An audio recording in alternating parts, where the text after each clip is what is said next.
Director of Mashimung, a distributed energy service company that is prioritizing the energy needs of the marginalized and disenfranchised in South Africa. It is an honor to stand to address the pressing energy needs of those who have been left behind in the transition to a more sustainable energy future. But we cannot work alone.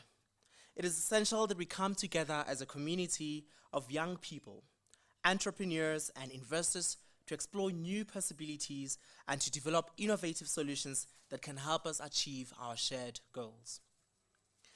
This summit is an opportunity for us to engage with each other, to share our experiences, to learn from each other, and to build a kind of collaborative partnerships that will drive progress and create meaningful change. I'm excited to be here with all of you today, and I hope you are too. Are you? Yes. Thank you. Maybe let's take a poll. How many of you in here would say you're entrepreneurs? Impressive. And how many of you have struggled with funding, with bottlenecks and red tape, with just an impossible industry? Majority of you, welcome to South Africa, innit? As young people, we bring fresh perspectives, innovative ideas, and boundless energy to the world of entrepreneurship and investments. We are not afraid of taking risks, are we? No, we are not. We want to explore new possibilities. We understand the importance of collaboration and the power of partnerships in driving progress and achieving success. Because I can promise you, the only way we get through the red tape, the bottlenecks, and the constraints we face is by collaboration, by betting on one another, and leveraging on the skills that we each possess. Today, we have a wonderful opportunity to engage with industry leaders, to learn from their experiences, and to share our own ideas and insights. This summit is a platform for us to showcase our talents, ideas, and our passion for making a positive impact on the world. I challenge each and every one of you to embrace this opportunity, to engage in meaningful discussion and discourse, to ask the tough questions. You see Brand South Africa here. You see SEFA here. If they're not giving us funding, then why do they exist, right? Why? And to inspire each other to take bold action. Let us work together to build a brighter future, one that is inclusive, sustainable, and prosperous for all. Ladies and gentlemen, I welcome you all. Our first speaker this morning is a dear friend of mine who actually bullied me to be here. Risuna is a youth development enthusiast with a special focus in entrepreneurship and education. Currently, he holds dual roles as a managing director of Youth Village and CEO of Young Africa's Entrepreneurship Institute, a non-profit organization that has invited us all here today. Youth Village Africa offers youth development consulting services to individuals. Thank you very much, Karabo. And I'm just happy that we are gathered here under the circumstances. We don't know what could have been, but we are grateful that we are here. Program Director, the university leadership in absentia because they are just trying to manage the situation that's happening, in particular our hosting partners, the Student Affairs, and now Vets Business School. Special mention to Mr. Jerome September, the Dean of Student Affairs. In actual fact, their generosity is part of the seed planting of the work that we're trying to do here. I'd like to further extend my special greetings to our partners, SEFA, led by Mr. Don Mashele, SEDA officials, and Brand South Africa, well represented here by Mr. George and Ms. Muhadi, who is here, and then we're going to be later joined by Ms. Tony Gumede as well. I'd like to further extend my greetings because I'll be making a mistake if I don't take this time to honor the ecosystem enablers who are here today. That is from corporates, people from the higher education sector, people that are coming from NGOs, the investment houses, all our distinguished guests and speakers. Finally, I am honored and privileged to stand before you here to greet the entrepreneurs that are here present today were in actual fact the reason that we are gathered today in order for us to try and see what is it that we can do to support them. Ndimacheloni, Dumelang, Sanbonani, Absheni, good morning. Wow, that's what the president said. Yeah, so I think we should all acknowledge that we are gathered here today in the midst of a crisis. And I'm not talking just about the crisis that resulted in us changing venues, but I'm talking about the crisis of the youth being the most affected at the center of everything. The crisis that I'm talking about is the crisis of unemployment, gender-based violence, rape, gangsterism, just to mention a few. On the one hand, when we speak about youth unemployment, in actual fact, I was checking the statistics recently. We've realized that stats have increased by at least 10% in the last quarter in terms of youth unemployment. And that is a crisis that either some of us sitting here, our relatives, or someone that we know is faced with on a day-to-day basis. The high levels of unemployment is without discount to anyone. That is, it includes both graduates and those that are not graduates. But we can speak about it to say that it is more prevalent, perhaps to those who may have not been graduates in terms of the numbers that we have. But the biggest question that then we have to ask ourselves is that, what then should be done? On the other hand, in terms of context, we need to then understand that there's an issue in terms of our entrepreneurial activity within our country. According to the Global Entrepreneurship Monitor report, South Africa remains below continental average in terms of transitioning entrepreneurial intention into entrepreneurial activity. That is for someone else run that business and sustain that particular business. And some of these challenges then are owing to a number of factors that either us sitting here or others that are outside of this room actually experience on a day-to-day basis. One of the common ones that everyone talks about on a day-to-day basis is access to funding. But on the other hand, we can talk about things around skills in terms of whether are you able, when you receive funds, if we are to say to SEFA today, of which you have already done, we are going to see it practical and not necessarily just us having a talk show. If we say to SEFA that give a certain person a certain amount of money, is that person ready to receive the money?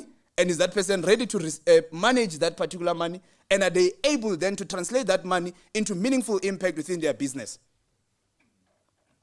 So that is when we speak about skills on the other hand. Then now, having recognized that although entrepreneurial intent has increased, that is to say, people who wish to participate or who wish to undertake an entrepreneurial venture, the number has increased. However, as I've mentioned, the entrepreneurial activity then remains adverse. And that is why we have then started the Young African Entrepreneurs Institute as a non-profit organization that is youth-led, with the intention of empowering the youth with practical skills, organized knowledge, and proactive support that will then enable you guys to start and succeed in your entrepreneurial journey. Now, at the center of everything that we do, our vision is then to develop an ecosystem-driven entrepreneurial culture which will then enable or enhance innovation and support the building of sustainable youth-owned ventures to achieve high economic growth. Then, we have called a summit of this nature. What is the main reason that we have called this?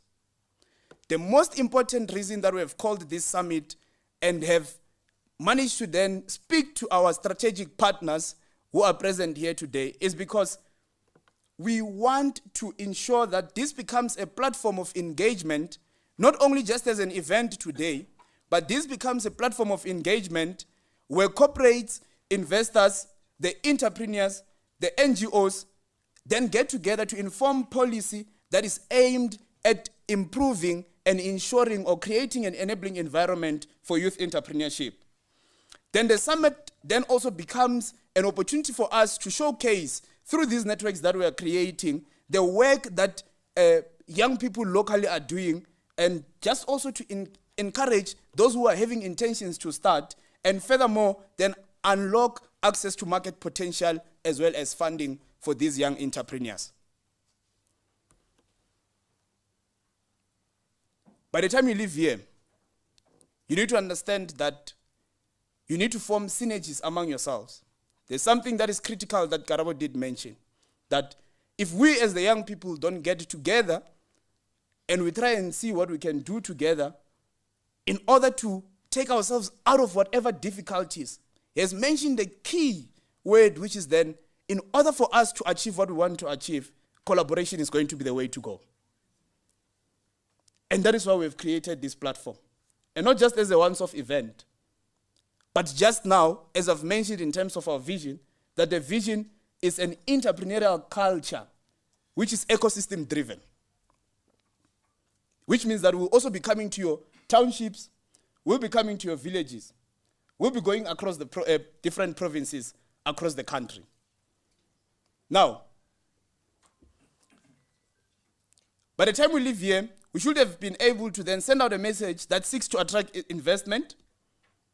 We should have been having a leeway in terms of now looking at partnerships that are going to unlock market access, because one of the things that are key is that you can have money to produce whatever you want to produce, but if then there's no buyer on the other hand, then it's as good as nothing. And that's why it's important that such a sitting then seeks to create that opportunity where young people say that, how do we want to enter into the spaces? And those that are coming from corporates then get to answer on the other side. In terms of then establishing strategic partnerships for this ecosystem that we're talking about, then this then becomes important. And then the third part then, finally, is then to develop a policy framework for investment into youth entrepreneurship. We need to inform that. We can't afford to have people determining to say that this is what young people are looking for and this is how it should be done, in the absence of us making a contribution at least to that. And that is why we need to create a platform for ourselves as young people. Now, in order for us then to achieve all these things, because you can understand that now there are limitations in terms of geographical locations, not everyone is able to travel to Johannesburg in order to attend a summit of this nature. Then we then make this to be somewhat a kickoff event into a series of activities and not just events on the latter. This becomes a kickoff event into a series of activities that seek to achieve skills development as well as enterprise development through different programs that we'll be running, which includes, among others, the Youth Entrepreneurship Tour, which includes the Youth Innovation Challenge, which includes the Sungula Enterprise Development Initiative, which looks at startups, and then which looks also at Hulisani Enterprise and Leadership Program, which then looks at existing businesses in terms of how do we help you to scale and grow. Our calendar is available on our social media platforms, on our website, in order for you to see where are we going, what will we be doing. Just to mention a few things, we'll be having the Innovation Challenge now in March, if not beginning of April, and then we'll then be having also our tour going into the Free State, starting here in Gauteng, going into Free State, and then going into Northwest, and then KwaZulu-Natal in May, as well as Northern Cape in May, and then looking into the other provinces, Eastern Cape, Western Cape, Mpumalanga, and Limpopo in June. And then after that, we are then able to say, how many businesses are we then able to take into an enterprise development program? Because we don't just want this to be just a series of events, as I've mentioned. We want to say that how do we measure impact by the end of the year when we sit down with our strategic partners, that is Brand South Africa, that is SEFA, that is SEDA, and many other partners that will be coming on board. When we sit down, we should be able to say that we have had certain programs that sought to then achieve certain things, and this is where we are at in terms of the impact. And this will require you as entrepreneurs to take part to this. If you have people in your network, if you have people that are looking for this kind of support, you need to be able to do that. As I sit down, program director, I would like to say, if we do not get started now as young people and organize ourselves, there's no one who's going to do it for us. This then begins a journey, and in actual fact, as we appreciate the fact that there's no one who's going to do it for us, but we need to also acknowledge the people who actually believe in us as we organize ourselves to do it for ourselves, which are then the strategic partners that I've mentioned who are here today. Ladies and gentlemen, let us make this meaningful, and this will not be the end, but just the beginning of the great work that we're going to do with you. Thank you very much.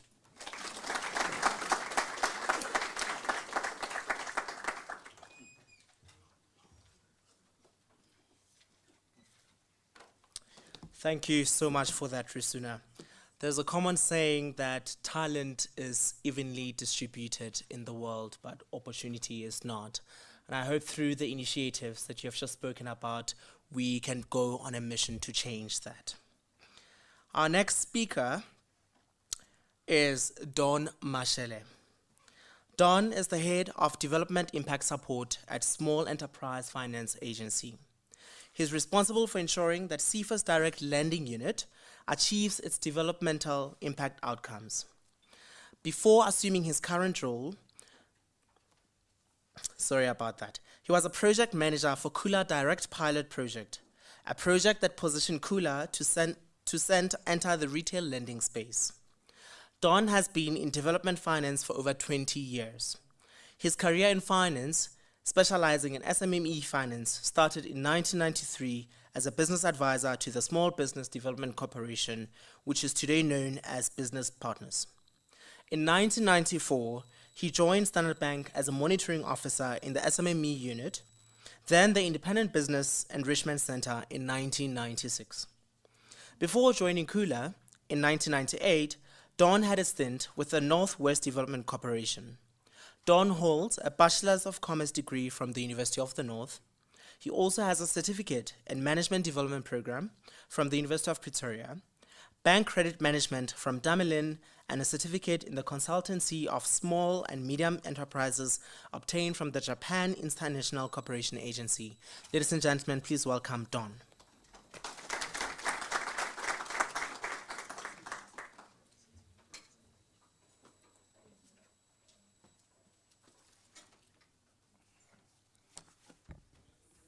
No, thanks, Program Director. Sometimes I wonder if you're still talking about me.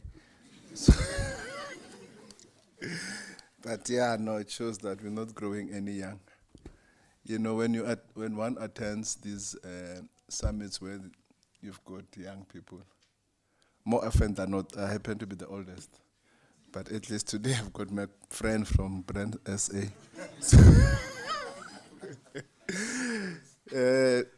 Thanks, Program Director, colleagues. This event was supposed to be joined by our CE, which means this is how we're taking this thing seriously. Unfortunately, he's not here today, this being the last month of our financial year. So there's some activities that he's busy with. So I've got a speech. It's about 77 pages. So to make sure that I don't go off track, I'll just go through what support he would wanted to give this summit. So I think Rasuna did mention this, that according to the Global Entrepreneurship Monitor, South Africa, in terms of entrepreneurship, we rank low, really, when you look at the global situation. Again, South Africa is ranked 45 out of the 50 countries in the GEM report, and this index that they use to position us number 45, it's measuring how favorable is the environment for entrepreneurship.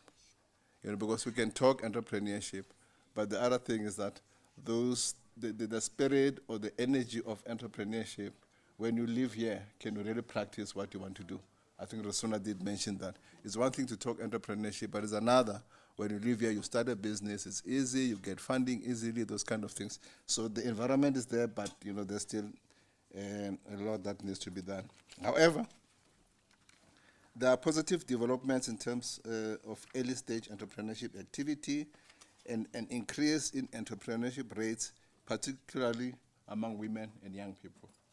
So we see young people really wanting to go towards entrepreneurship, because the problem statement that we have, it's a known fact that we've got high youth unemployment. So to deal with that, the solution really is to pursue entrepreneurship. The other issue around entrepreneurship, as a SEFA, we provide funding.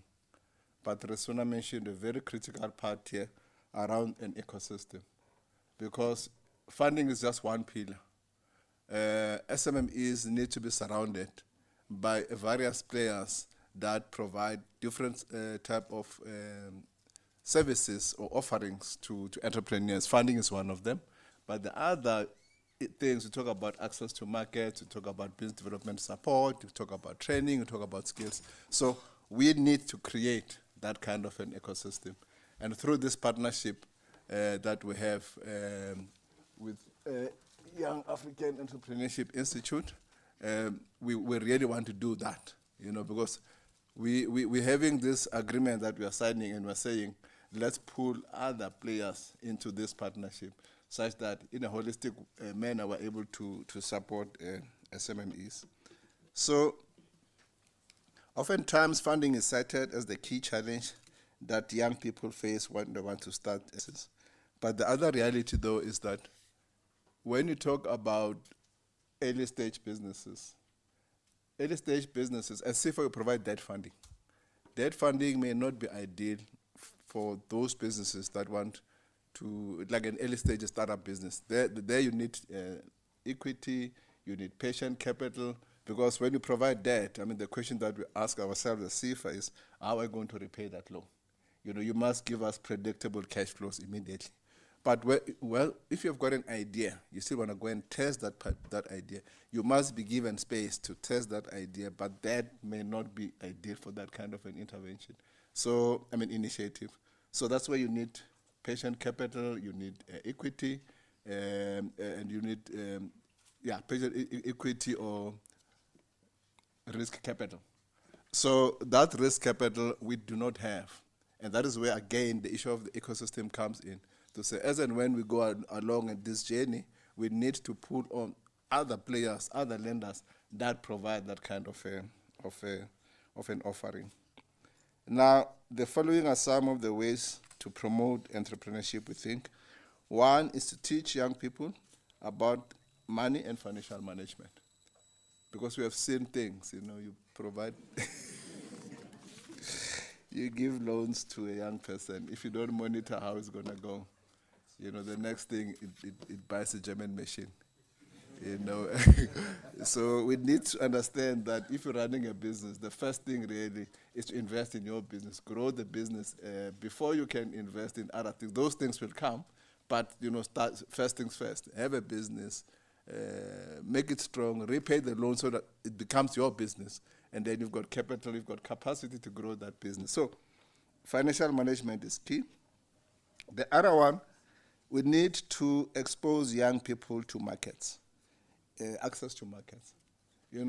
South African economy, when you look at it structurally, it's designed in such a way that if you want to go into entrepreneurship, it's not easy to penetrate markets, unless we're talking those kind of things. But if you want to start a business, someone out there is doing a similar kind of business.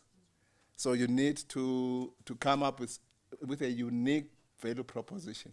So the issue of access to markets, we can't take it lightly. It's very, very key. So as and when we talk, we have the summits, we have these discussions, we need to then sit down and say, how do we unlock markets?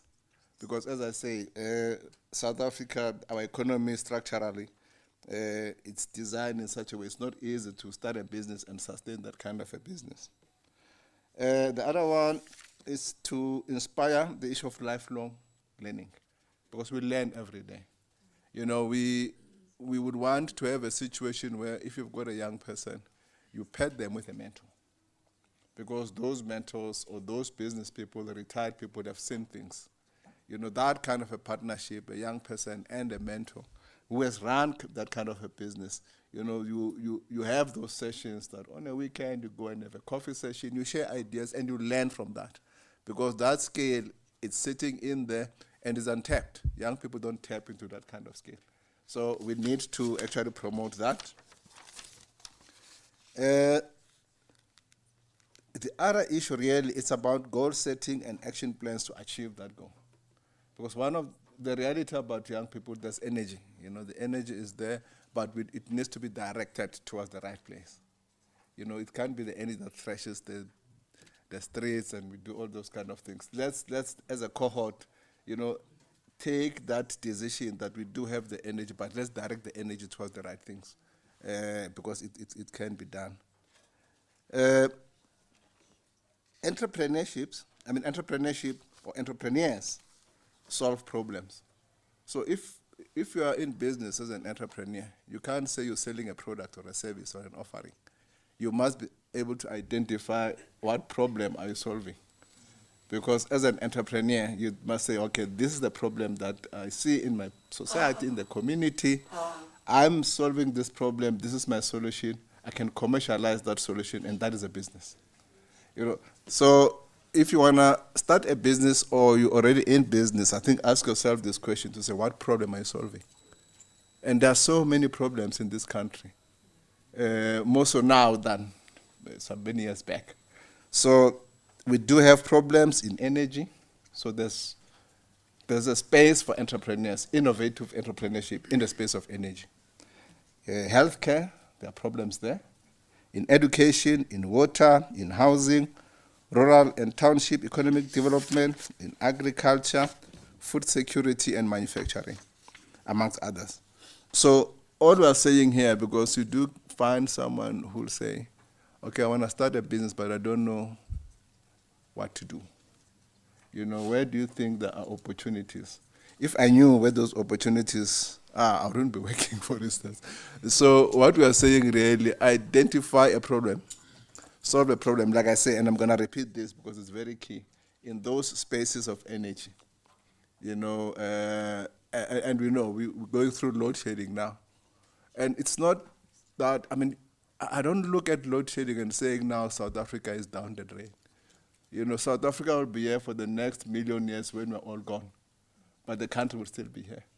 So I think the issue of energy now, it's then saying, if we have got limited supply in terms of energy, there's alternative sources of energy. As entrepreneurs, how do you enter that space and resolve it for the country? Because you can. Healthcare is another. I grew up in Soweto, Shawe, you look at the hospitals. I was born in Baragwana, or Chris Hani Baragwana Hospital. So I'm unlike you guys who were born by a Medicare guy. No, Para, Deep Kloof. So the issue of healthcare in terms of public health and private health, you know, there are people who, health services, as it were, it's a right for people to be given decent health care. But you will walk into a public hospital, you realize that, no, I think we've got problems here. Again, there's an opportunity there for entrepreneurs. Education, you know, you visit our schools, there's an opportunity there. We see a lot of private schools mushrooming all over the country. And entrepreneurs have seen that as a challenge. And then, rather than complain, then you put together private education. Water, housing, rural and township economic development. Our townships and rural areas, there's money circulating in there. And we need to find a way to say, how do we make those spaces to be vibrant economic spaces? Agriculture and food security and manufacturing. So as SEFA, we are an implementing agency of the Department of Small Business Development. And we've got ourselves, SEFA and SEDA, who's also a partner in what we're trying to do, to respond to the challenges facing young people in terms of funding. We've got what we call a Youth Challenge Fund. And the Youth Challenge Fund, you can visit our website to check exactly what the requirements are there. You can apply as a young person, 35 and below. You can apply for funding up to a maximum of 15 million rands. The funding that we have, that we offer through the Youth Challenge Fund is a blended funding instrument. So there's a combination of a grant and a loan. 40% in some instances can be a grant, 60% can be a loan. 30% can be a grant, 30% can be a loan, because we've got two channels. We've got what we call the red channel. The red channel, that's where we target businesses in IT and tech space. And then we've got other, what is it? Sorry, the other channel is the blue channel. So the blue channel, that's where we cater for any kind of a business. So your guy, in terms of that, if you need more information about the Youth Challenge Fund, Uzuri at the back there, he's our manager for the Youth Challenge Fund. In my view, that's a good fund. You know, if you're getting 40% in some instances as a grant, and then 30% as a loan, and the loan part is what, prime interest rate at 5% even. So that is the cheapest money you can ever get. So that's our response, to say it's one thing to say we've got funding, but have you tailored something for young people? And the program that Zoli runs is actually dealing with those things.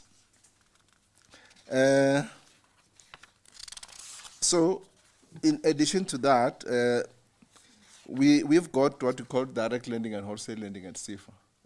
If you're not a young person, you can apply for any kind of funding through our direct lending channel. We also have got intermediaries that we work with. And all this information, I want to bore you with the details. You can find that in our website. So the type of instruments that we've got, like I said, we don't have equity or patient capital, we only have debt funding. We've got instruments, the asset fund, where we can assist you as a business person to acquire assets. You know, we've got an asset instrument, asset finance instrument, we've got term loans, we've got bridging loans. In this instance, we provide funding to those businesses where you've acquired a contract, you don't have the resources to service that particular contract. And then we are able to provide funding for that. Where we provide what we call revolving credit facilities. This is mainly, we provide this to our existing clients. Because in terms of existing clients, let's say someone has got a contract. Argument's sake, it's a 5-year contract, and the value of that contract, maybe it's 20 million. Within that contract, you'll be getting multiple purchase orders. So as SEFA, what we do, we'll do the first due diligence on the first purchase order. But when you come with subsequent purchase orders, we don't have to do a due diligence each time you make an application. So we give you like an overdraft kind of a facility. That's what we call a revolving credit facility. I've spoken about the Youth Challenge Fund, but we also have other funds, programs that we have developed.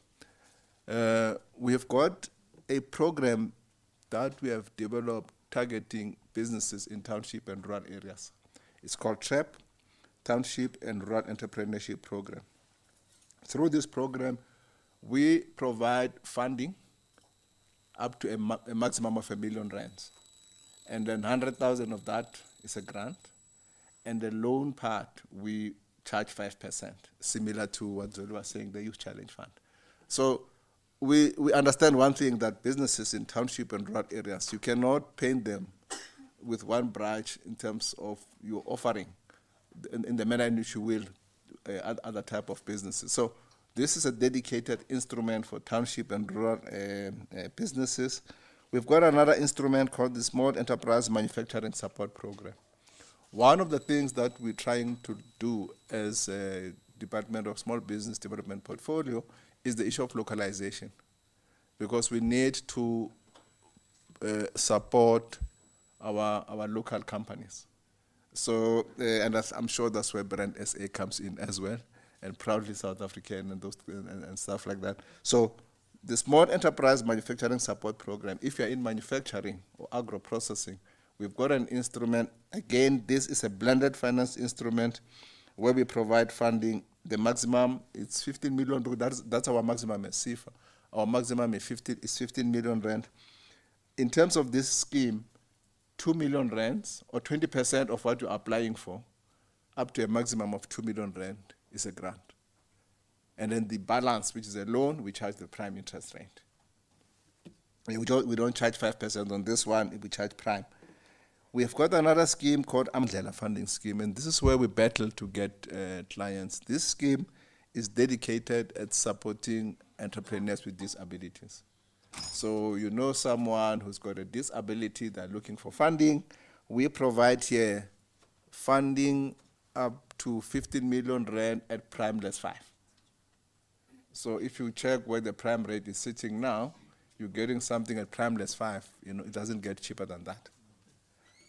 Now, the last one is Inyamazana Funding Scheme. Inyamazana Funding Scheme, we provide funding to our military veterans. Maximum again 15 million, but here we charge 9% flat interest rate. So in terms of stats, over the past 3 years, we're talking here 2020, 2021 to 2023, no, 22 to 23, SEFA has the following impact in terms of youth-owned businesses.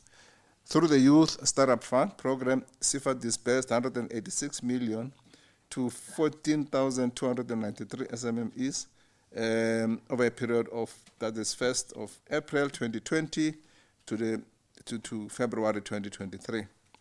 Through the Youth Challenge Fund, we have approved loans to the value of 119 million and disbursed about 84 million rand. 29 youth-owned businesses who in turn created 306 jobs and maintained about 338 jobs. So that fund is there, it's operating, but I'm sure these numbers can be improved.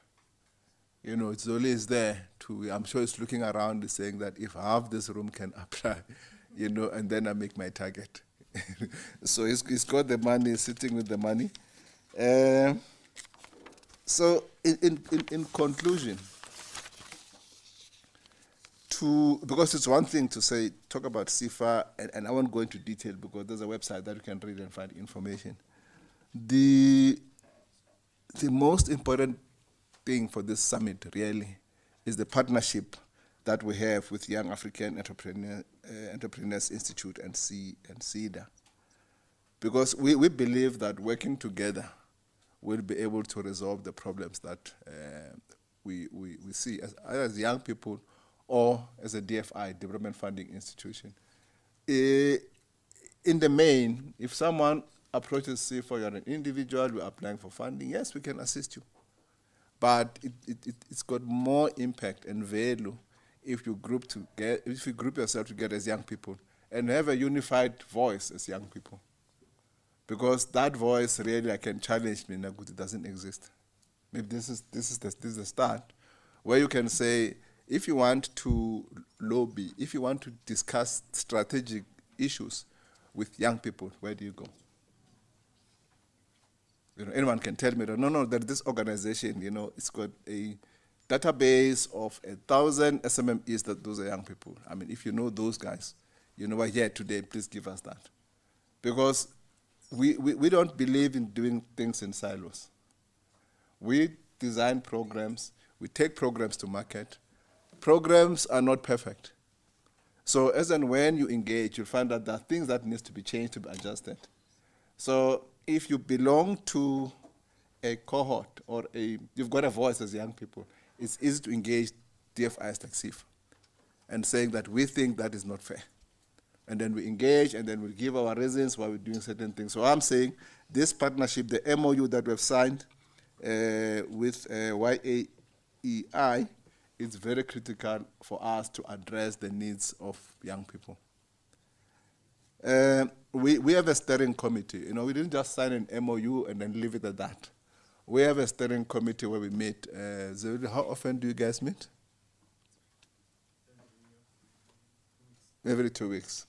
So there's a meeting to say, guys, I think for the past period, the issue now was to plan for this summit and then to plan for the events that are coming. This will come and go, but we need on a regular basis to measure impact. I think Rosona did mention here that at the end of it all, we'll have a database of young people who need assistance. How do we make sure that someone get that particular assistance? So it's not a question of signing and then walking away. We will forever be monitoring the impact that we get. Lastly, we have got a web-based loan origination system. Because gone are the days where you'll dish out application forms. We've got a web-based portal. You can visit our website now as I'm talking to you. www.sefa.org.za, and then you click under the top right-hand corner. It's got a portal or a link that says apply for funding. You'll have to register there, and then you can apply. And the reason you have to register and give the information, that portal is a pre-screening portal. It's not just collecting information and saying, okay, now you'll take it to SEFA for processing. It's a pre-screening portal because as an organization, we've got what we call eligibility criteria. So the portal checks your application against that eligibility criteria. If you're eligible to apply for SEFA funding, then it will then tell you you need to upload certain documents. You upload those documents, all the relevant documents that we need. It gives you an application number. Then you can proceed.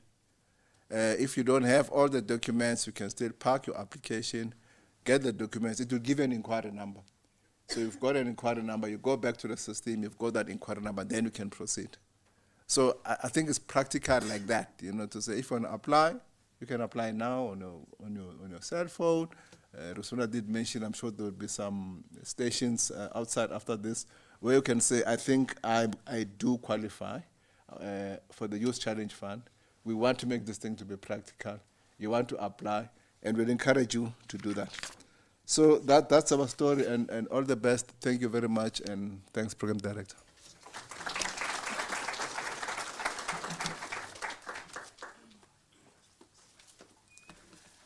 I want to disagree with you, Mr. Don, because you find that people in corporates and development finance institutes actually have the solutions to solving the crisis in South Africa, but people would rather choose the path of least resistance.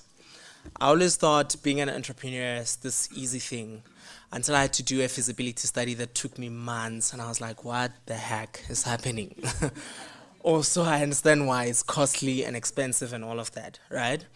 I actually appreciate your contributions because most of us, when you go to a bank and look for funding, they tell you that you're an unbankable client, right? Because you do not have the equity needs that they need for your projects.